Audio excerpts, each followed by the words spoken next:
আমি আলেম না, আলেমের ভাব ধরছি হুজুর। হুজুর দাওয়াত তাবলীগের বরকতে আর আল্লাহ আমাদের সোহবত আমাকে এই কালারটা দান করছে। আমি একটা ইঞ্জিনিয়ার মানুষ। এই কথা বইলা সে আফসোস করে, যদি আলেম হইতাম। আমি তাকে বুকে লইয়া পিঠে হাত দিয়ে বললাম, আলেম হওয়ার লস নাই, আলেমের রং তো পাইছো। রাসূল বলছেন, মান তাশাব্বাহা বিকাউমিন ফাহুয়া মিনহু। দুনিয়ার মাটিতে যার রং যার সাথে মিলে যাবে, হাসরের মাঠে মহান আল্লাহ তাকে তাদের দলে দাঁড় করায় দিবেন। এই রংটাও যদি মহান মালিকের কাছে কবুল হয়, তাহলে নেককারদের কাতারে আপনি দাঁড়াতে পারবেন। ভয়ে সকলে বলুন আলহামদুলিল্লাহ।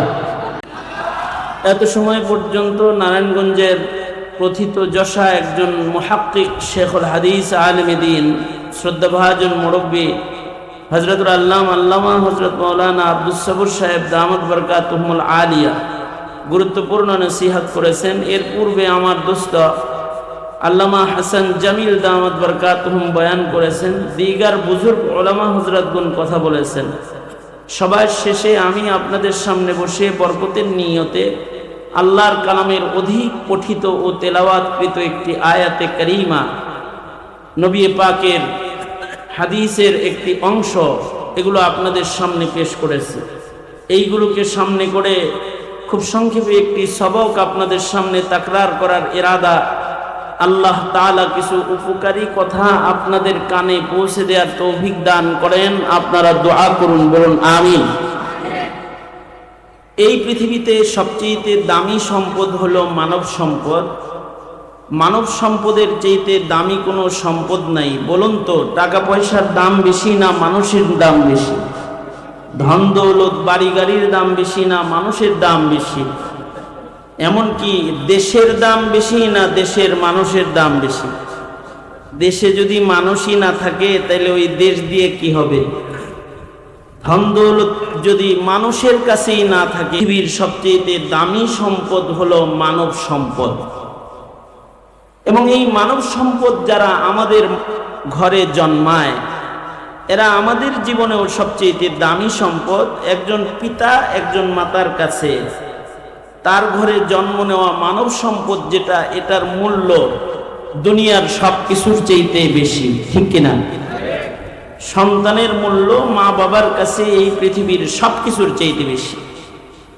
এ কারণে কারোর ঘরে যদি ভালো মানুষ জন্ম হয়, আর ভালো মানুষ যদি কারোর খানদানে এসে যায়, তখন এই খানদানটাও আল্লাহর কাছে উত্তম মানব সম্পদ জন্মগ্রহণ করার কারণে আল্লাহর কাছে দামি খানদান হয়ে যায়। এ কারণে কোরআনে হাকিমে দামি খানদানের নামে সূরা বিদ্যমান আছে, যেমন সূরা আলে ইমরান। যদি কোনো মায়ের পেটে দামি মানুষের জন্ম হয়, সে মা আল্লাহর কাছে দামি হয়ে যায়। কোরআনে কারিমে আল্লাহ পাক সূরা দান করেছেন সূরা মারিয়াম, যে হযরত মারিয়াম আলাইহিস সালামের পেটেই জন্মগ্রহণ করেছেন। ঐতিহাসিক শ্রেষ্ঠ নবী রাসূলদের মধ্যে অন্যতম একজন, যে বাপবিহীন যাকে আল্লাহ তাআলা মাতৃগর্ভে এনেছেন এবং পৃথিবীবাসীকে বাপ ছাড়া একজন মহামানব দান করেছেন, যার পেট থেকে দান করেছেন, তিনি হলেন হযরত মরিয়ম আলাইহিস সালাম। আল্লাহ তাআলা তার সম্মান তুলে ধরে মাতৃগর্ভের সম্মান দিয়ে আল্লাহ তাআলা হযরত মরিয়মের নামেও কোরআনে কারিমে সূরা দান করেছেন। পিতা হিসেবে আদর্শ পিতা, মানব গঠনকারী, মানব আদর্শ শিক্ষা প্রদানকারী পিতা, এই পিতাও আল্লাহর কাছে দামি। যেই পিতা তার ঔরসের সন্তানকে আদর্শ শিক্ষা প্রদান করে এবং শ্রেষ্ঠ মানুষ হিসেবে গড়ে তোলার মেহনত করে, এই পিতা আল্লাহর কাছে দামি। কোরআনে হাকিমে আল্লাহ তাআলা আদর্শ পিতার চরিত্র শিখাইতে উম্মতে মুসলিমাকে কিয়ামত পর্যন্ত সূরা দান করেছেন, সূরা লুকমান, সারা দুনিয়ার সব পিতাদের জন্য পিতৃজীবনের আদর্শ শিক্ষার অন্যতম একটি সূরা। আল্লাহ পাক চান যে মানুষের ঔরসে ভালো মানুষের জন্ম হোক, কারণ মানুষ যদি খারাপ হয় সেটা শুয়োরের চাইতে বেশি খারাপ। ঠিক আস্তে করে বললেন কেন? মানুষ যেটা খারাপ হয় এটা শুকরের চাইতে বেশি খারাপ। কথাটা কার? জোরে আওয়াজ করে বলেন, কথাটা কার? উলাইকা কাল আনআমি বাল হুম আদাল। আল্লাহ পাক বলেন কিছু কিছু মানুষ আছে যারা চতুষ্পদ জন্তুর মতো অথবা চতুষ্পদ জন্তুর চাইতেও নিকৃষ্ট, শুয়োরের চাইতেও নিকৃষ্ট। শুয়োর তো নাজাসুল আইন, এর সাথে যা লাগে তার নাপাক হয়ে যায়, কিন্তু মানুষ খারাপ হইলে এটা এমন নাপাক হয়, এমন ভয়ঙ্কর হয় যে তার স্পর্শে কখনো কখনো জাতি ধ্বংস হয়ে যায়। এ কারণে খারাপ মানুষ যদি ঘরে থাকে তো ঘর খারাপ হয়ে যায়, খারাপ মানুষ যদি রাষ্ট্রে থাকে তো রাষ্ট্র খারাপ হয়ে যায়, সমাজে থাকে সমাজ খারাপ হয়ে যায়। খারাপ মানুষের ছোঁয়া সচিবালয়ে লাগলে সচিবালয় বাদ হয়ে যায়, খারাপ মানুষের ছোঁয়া সংসদে লাগলে সংসদও বরবাদ হয়ে যায়। খারাপ মানুষের ছোঁয়া দেশের রাজনীতির বড় চেয়ারে বসলে দেশের রাজনীতি নাপাক ও নোংরা রাজনীতিতে পরিণত হয়ে যায়। খারাপ মানুষ বড় ভয়ঙ্কর, কারণ এটা নাজাসুল আইনের চাইতে অনেক বেশি নিকৃষ্ট। এ কারণে মহান আল্লাহ দুনিয়ার বাবা মাকে দোয়া শিখাইছেন, হে পৃথিবীর বাবা মারা, তোমরা আমার কাছে দোয়া করো তোমাদের বংশে যেন খারাপ মানুষ না আসে। মানব সম্পদ দুনিয়ার দামি সম্পদ, দামি দামি মানুষ যেন তোমাদের খানদানে জন্মায়, এ দোয়া আমার কাছে করো। কারণ বিয়া করলে তার ঘরে মানুষ জন্মায় না যদি না আল্লাহ না দেয়। সন্তান তার ঘরে জন্মায় যাকে মহান আল্লাহ দেয়। যারে ছেলে দেয় তার ছেলে হয়, যারে মেয়ে দেয় তার মেয়ে হয়। যে ঘরে ছেলে মেয়ে উভয় দান করে ছেলে মেয়ে দুজন হয়, বঞ্চিত করে তো দুনিয়ার ডাক্তার বাইটটা খাওয়ায়া একটা সন্তান ঘরে আগমন করানো যায় না। সন্তান দাতাকে জোরে আওয়াজ করে বলেন। বুবা কেউ নাই তো এখানে? বুবা নাই তো কেউ? সবাই মুখওয়ালা। তাহলে ভালো করে তাওহীদের স্বীকারোক্তি প্রদান করুন, আল্লাহ পাকের কুদরতের স্বীকারোক্তি প্রদান করুন। সন্তান দাতা কে? জোরে আওয়াজ করে বলুন। খাজা বাবা কি সন্তান দেয়? মাজারে সন্তান পাওয়া যায়। সুতরাং সন্তান চাইবে বান্দা কার কাছে? আল্লাহর কাছে। এমনকি বিবির পেট থেকে সন্তান হয়, যদি বউরে কয় হয় তোর জন্য ছেলে হয়, তোর জন্য ছেলে হয়, এটা ছেলে দিস ছেলে দিস। কোন বউকে ছেলে দিতে আর জামাই রে ছেলে কে দিব? আরো জোরে আওয়াজ করে বলেন, কে দিব? সন্তান কে দিবে? আল্লাহ। যেহেতু তিনি বাচ্চা দান করবেন, তার দানই আপনার ঘরে মানব সম্পদ জন্মগ্রহণ করবে। সুতরাং রব্বে করিম বলে, তোরা আমার কাছে ভালো ভালো সন্তান চাইস। ভালো সন্তান চাইলে লাভ কি? ভালো সন্তান যে সকল বাবারা আল্লাহর কাছে চাইবে, তাদের ঔরসে ইনকেস যদি ভালো সন্তান জন্ম নাও হয়, শুধু ভালো সন্তান চাওয়ার গুণের বদলে আল্লাহ তাআলা এই পিতাকে ইবাদুর রহমানের মাকাম দান করে ফেরদাউস জান্নাত দান করবে। দোয়া করলেই যে আয়া করবো ভালো সন্তান, বিষয়টা এমন না। আল্লাহ দিলে হইব, কিন্তু যদি নাও হয় তাতে দোয়ার পুরস্কার পাবে ফেরদাউস জান্নাত, নামটা থাকবে ভিআইপি লিস্টে ইবাদুর রহমান হিসেবে। চিল্লায় জোরে বলেন আল্লাহু আকবার। তাহলে দোয়া এটা করলে নগদে দুনিয়ায় সন্তান না পাইলেও আখিরাতে লাভ আছে না নাই? আছে। সুতরাং খুব বেশি করে পড়বে, এই দোয়াটা খুব বেশি পড়বে বান্দা, এটা কার পছন্দ? আরো জোরে বলেন, কার পছন্দ? আল্লাহর ভাষায় বান্দা পড়বে। আমার সাথে সবাই মিলা মাঝরাতে একটু দিল দিয়া এই দোয়াটা পড়েন। যারা বিয়ে করছেন তারাও পড়েন, যারা বিয়ে করবেন হেরাও পড়েন। বিয়ে করো নাই কারা কারা? কিছু হাত তুলে এলাইছে, বিয়ে করেন। আমি কইছি হাত তুলতে। অনেকে আছে বিয়ে করো নাই, অথবা কেউ আছে বিবাহ করেছে, সন্তান হয়েছে, সন্তানগুলা ভালো হয় নাই, তোমার পছন্দ হয় না, তাও দোয়া জারি রাখো, তাহলে ছেলের ঘরে নাতিটা আল্লাহ তোমার পছন্দের দান করে দিবে, অথবা নাতির ঘরে পুতিটা তোমার চক্ষু শীতল করা দান করবে।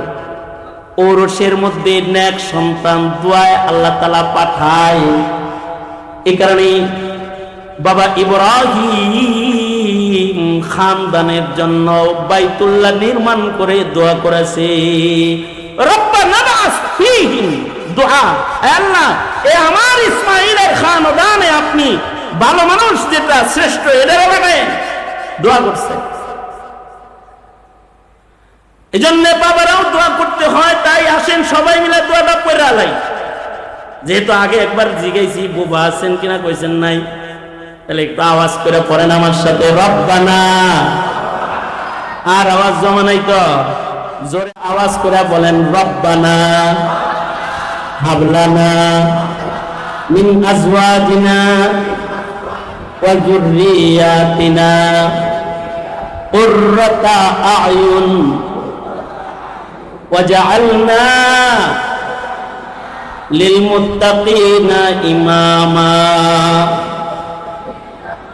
আবার করেন, রব্বানা হাবলানা মিন আজওয়াজিনা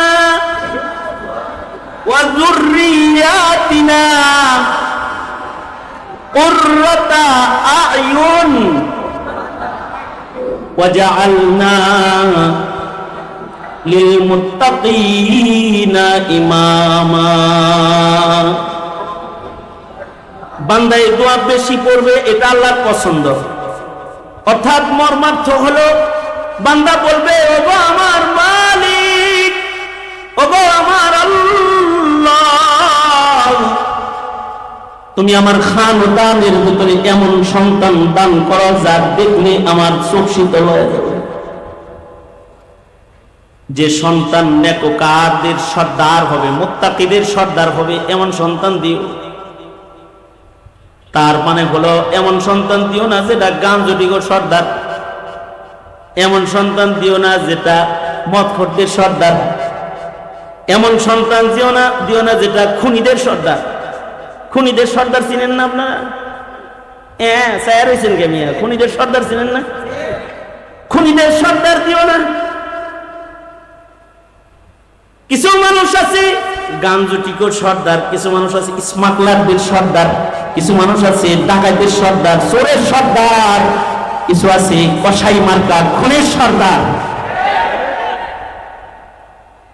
এমন সর্দার সর্দার নিয়ে দুই চারটার নাম জানেন তো? জানেন তো নাম? কোন দিন? হ্যাঁ, কে বলছে? হুজুর কইছে না আপনারা কইছেন? এমন সর্দার যদি হয় কেউ, তাহলে এমন একটা খুনি সর্দার ধ্বংস করার জন্য যথেষ্ট। আওয়াজ করে বলেন ঠিক না ঠিক? জোরে আওয়াজ করে। শুধু কি দুনিয়ায় মুসিবত, নাকি এরা আখিরাতেও মুসিবত? আখিরাতেও মুসিবত, আখিরাতেও এরা মুসিবত। এই সন্তানের কারণে ময়দানে মাশারে বিপদে পড়ে যেতে হবে।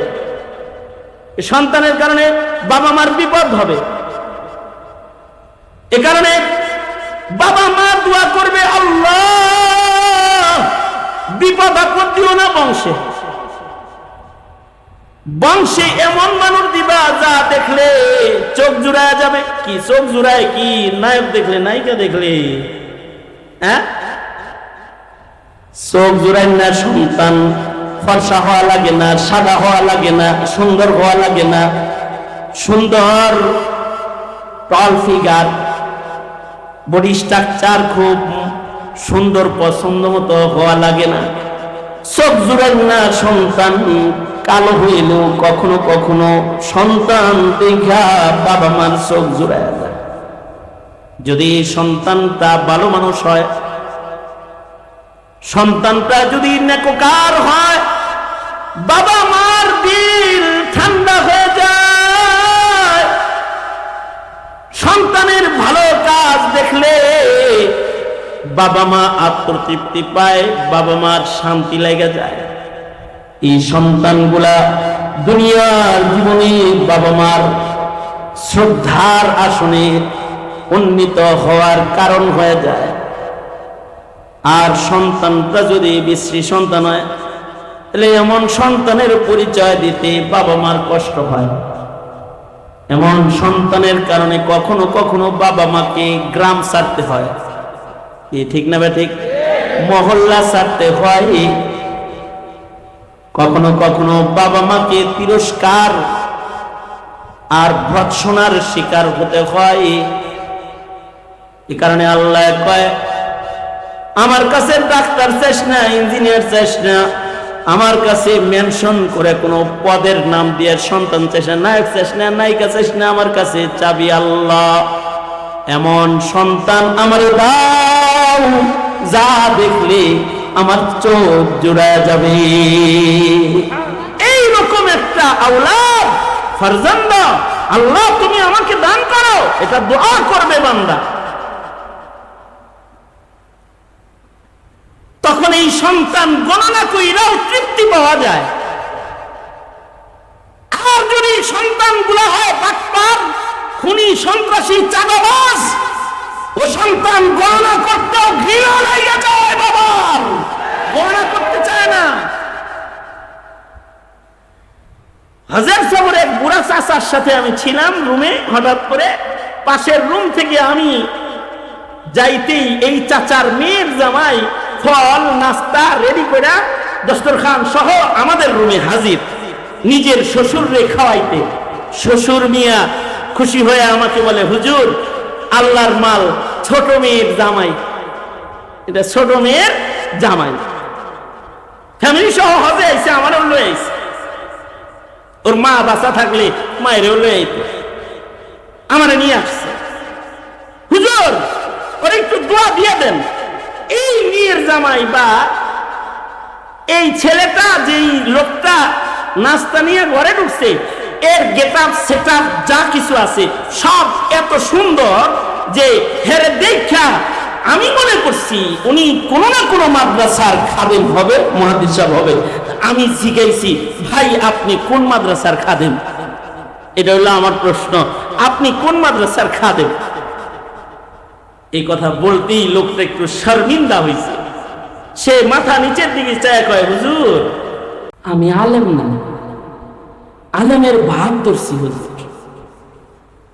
হুজুর দাওয়াতে তাবলীগের বরকতে আর আল্লাহ নবীর সোহবত আমাকে এই কালারটা দান করছে, আমি একটা ইঞ্জিনিয়ার মানুষ। এই কথা বইলা সে আফসোস করে, যদি আলেম হইতাম। আমি তাকে বুকে লইয়া পিঠে হাত দিয়ে বললাম, আলেম হওয়ার এই লস নাই, আলেমের রং তো পাইছো। রাসূল বলছেন, মান তাশাব্বাহা বিকওমিন ফাহুয়া মিনহুম। দুনিয়ার মাটিতে যার রং যার সাথে মিলে যাবে, হাসরের মাঠে মহান আল্লাহ তাকে তাদের দলে দাঁড় করায় দিবেন।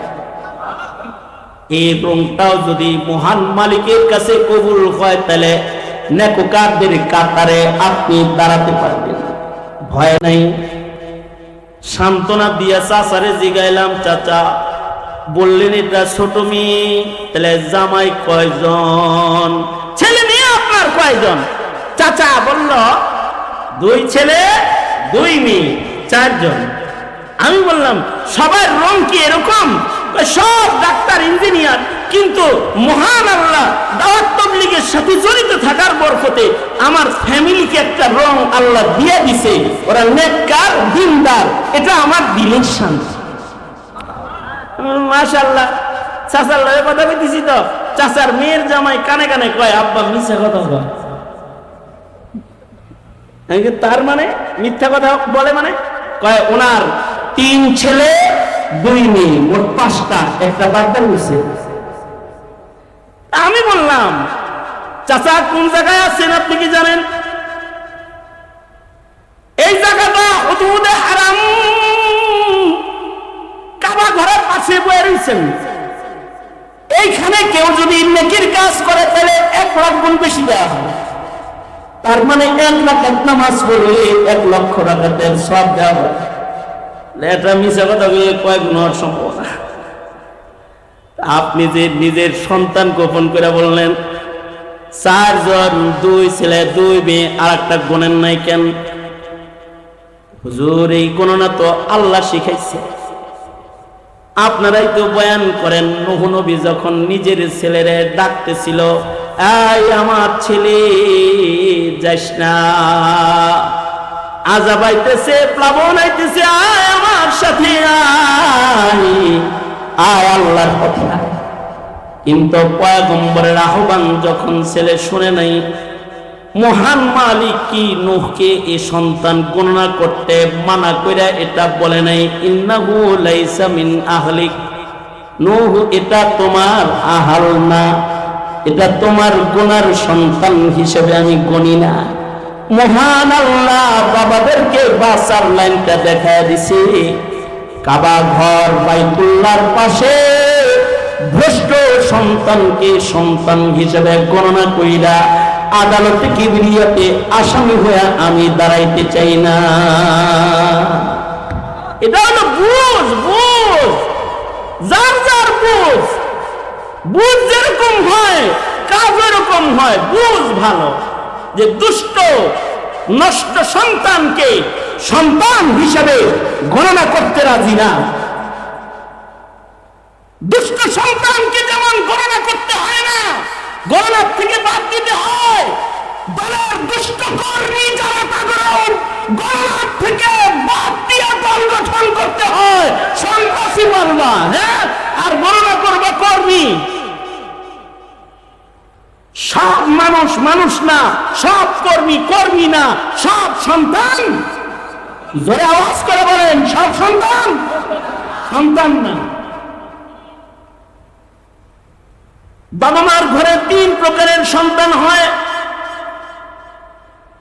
3 প্রকার সন্তান, বাবাও 3 প্রকার।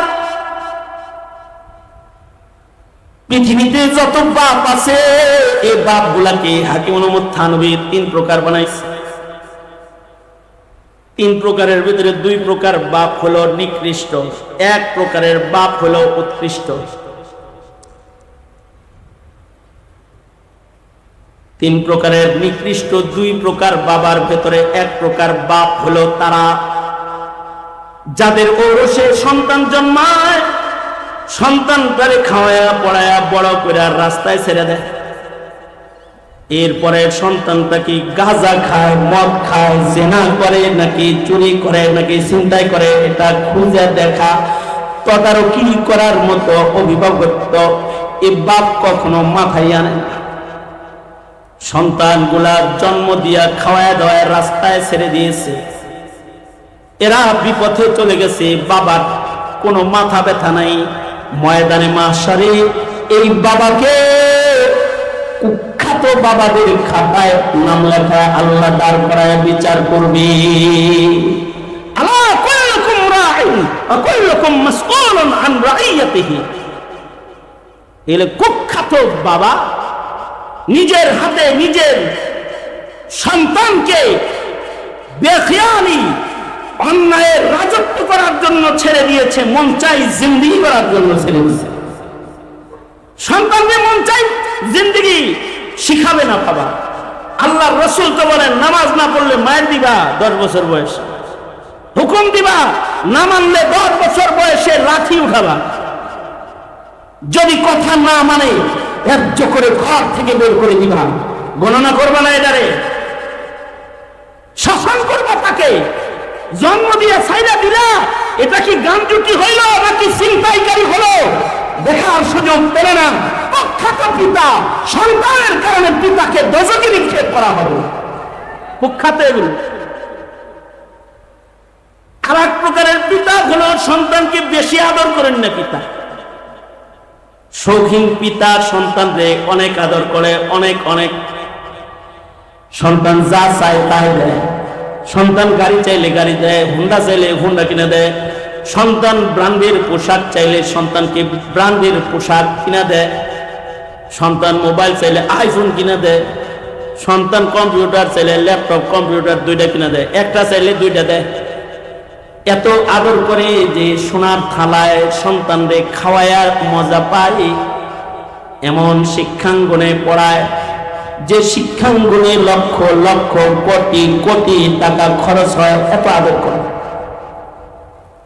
কিন্তু সন্তানগুলাকে দিন ইমান শিখায় না, দিন শিখায় না, খোরাক দেয় না। সন্তানরে আদর দেয়, সন্তানকে দুনিয়ার আরাম দেয়, কিন্তু আসল জিনিস দেয় না। এরা হলো কুখ্যাত পিতা। হাকিমুল উম্মত উপমা দিয়ে বুঝাইছেন, এক লোক ছিল পাখি লালন পালন করে, পাখি পালে। সমাজে কিছু কিছু মানুষের অভ্যাস হলো তারা শখ করে পাখি হাত উপরে তোলেন। আমি না শুনলো আপনারা তো শুনেন, মাশাআল্লাহ এইটুকু কইছে। সোজা করেন আমল খুলেন দেখি, এরকম নাড়াচাড়া দেন দেখি সুন্দর করে, কি সুন্দর দেখা যায়। মাশাআল্লাহ মাশাআল্লাহ, জ্যান্ত বাগান। জোরে আওয়াজ করে চিল্লায়া চিৎকার করে জোরে করে বলেন সুবহানাল্লাহ, আলহামদুলিল্লাহ, লা ইলাহা ইল্লাল্লাহ। সুন্নাত আমলের নিয়তে উঁচু স্বরে আওয়াজ করে জোরে করে বলেন আল্লাহু আকবার। হাত নামান। এই যেমন খুব সচেতন ছিলেন, জাস্ট এক মিনিট আর কি। আপনারা তো জানেনই আমি লম্বা ওয়াজ করা জানি না, আমার পুঞ্জিবারটা কম, এই জন্য বয়ান তো শর্টকাট। আপনারা এই সব কথাগুলোকে একটু মুখস্থ করে বাজছেন, লাভ হইব। কারণ আকাবিরদের সবক নকল করতেছি আমি। তো মুহতারাম হাজিরিন, হাকিমুল উম্মত থানভী বলে এক লোক শখ করে পাখি পালে। এত শৌখিন পাখি পালনেওয়ালার মন যে পাখির জন্য সোনার খাঁচা বানাইছে। কি খাঁচা? স্বর্ণের খাঁচার ভিতরে পাখি পালে। এটা কোনো ওই যে জিআই তারের খাঁচা না, সোনার তারের খাঁচা, স্বর্ণের খাঁচায় পাখি লালন পালন করে। যে খাঁচার দরজাটাও স্বর্ণের, যে খাঁচার খাবারের ট্রে অর্থাৎ পাখির খাদ্য খাওয়ার প্লেটটাও স্বর্ণের, যে খাঁচার ভেতরে ডাল আছে, পাখি উড়ে গিয়ে যেখানে বসবে এই গাছটা ডালটাও স্বর্ণের। সোনার খাঁচায় আদর করে পাখি লালন পালন করার শৌখিন মেজাজ এই পাখি পালার এই লোকটার আছে। কিন্তু এই লোকটার একটা বদ অভ্যাস হইল, স্বর্ণের খাঁচায় তো পাখি পালে, কিন্তু পাখিটাকে সময় মতো দানা এবং পানি সরবরাহ করে না। খাওয়ার টাইমে খাওয়ান দেয় না, পানি পিপাসা মিটায় না। তাতে বলুন তো, তাতে কি এই পাখিটা সোনার খাঁচার, সোনার দামি খাঁচার তাপে তার পেট ভরে যাবে এবং সে হৃষ্টপুষ্ট হবে, নাকি কিছুদিন পরে শুকাইতে শুকাইতে মরা পাখির লাশ বের হবে? কোনটা? হ্যাঁ? হাকিমুল উম্মত থানভী বলেন, এক প্রকারের কুখ্যাত পিতারা আছে যারা নিজের সন্তানকে সোনার থালায় ভাত খাওয়ায়, ব্র্যান্ডের পোশাক পরায়, দামি বাড়িতে তাদের লালন পালন করে, এসি গাড়ি, এসি রুম তাদের থাকার জায়গা করে দেয়। কিন্তু মুসলিম ঘরের সন্তানটাকে তাওহীদ আর ঈমান আর ইসলাম তার শিক্ষা না দিয়ে, আদর্শ শিক্ষা না দেওয়ার অপরাধে তাদের মুসলিম ঘরের সোনার খাঁচার সোনার পাখিটা দিন ঈমানহীন হওয়ার কারণে কখনো কখনো মরা পাখির মতো নাস্তিক, বেঈমান, মুরতাদ, ঈমান মৃত্যুবরণ করে বেঈমান হয়ে ওরা লাশ হয়ে কবরের ঘরে চলে যায়।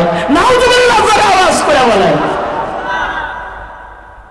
এই পিতাগুলো কুখ্যাত পিতা, তারা নিজের সন্তানকে বিদেশের বড় ইউনিভার্সিটিতে ডক্টর ইঞ্জিনিয়ার বানালেও তাদের এই শিক্ষিত সন্তানগুলা হয় সমাজের শিক্ষিত চোর, শিক্ষিত ডাকাত, শিক্ষিত স্মাগলার, শিক্ষিত খুনি, শিক্ষিত জালেম কসাইয়ের খাতায় ওদের নাম চলে যায়।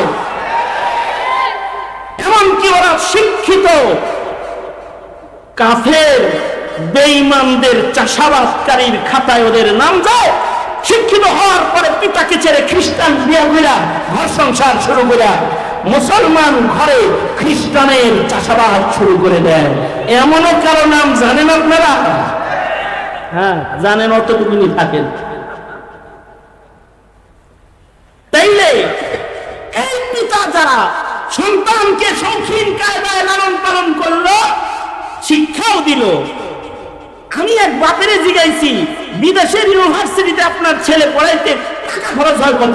সে বলছে 9 মাসে এক সেশন, এক সেশনে 63 লাখ, 4 সেশনে প্রায় 3.5 কোটি, 3 কোটি টোটাল খরচ হবে ডক্টরেট ডিগ্রি। কিন্তু ভয় আছে হুজুর, যদি খ্রিস্টান বিয়া করে আলায় তাহলে আমার খানদানি এটাই কালেমাওয়ালা শেষ।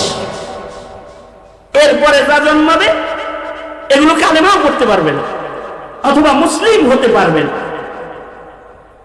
এইরকম পিতার বাহিনী যারা মুসলিম সমাজে আছে, যারা সন্তানকে দিন শিখায় না, আল্লাহ চিনায় না, সন্তানদের রব চিনায় না, এ কারণে সন্তানকে প্রথম আল্লাহ চিনাইতে হবে। রাসূল বলেন প্রথম মুখ দিয়া তার কথা আল্লাহ বের করাও, তাকে আল্লাহর পরিচয় দাও, মারিফত শিখাও।